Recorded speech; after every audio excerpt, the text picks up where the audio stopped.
Eric, na escuta, comecei a plugar novamente. Qual é o seu peso? 96. Vai correr ou vai andar? Ah, vamos na moral, né? Primeira vez? Comecei a plugar novamente. 9,5 é o peso do próximo.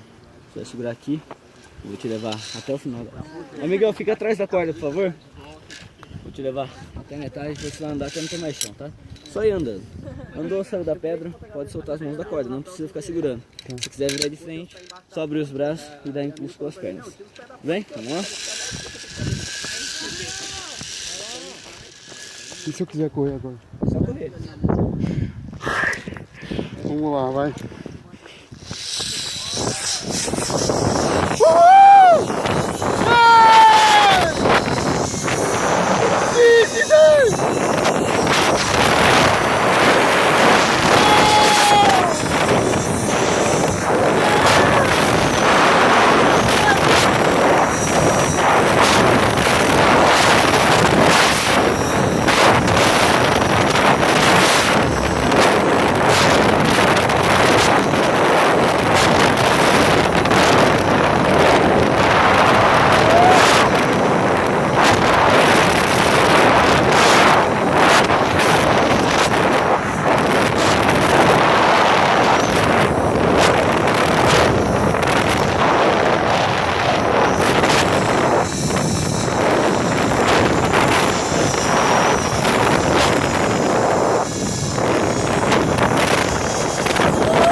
Você é louco, isso aqui é cruel, mano.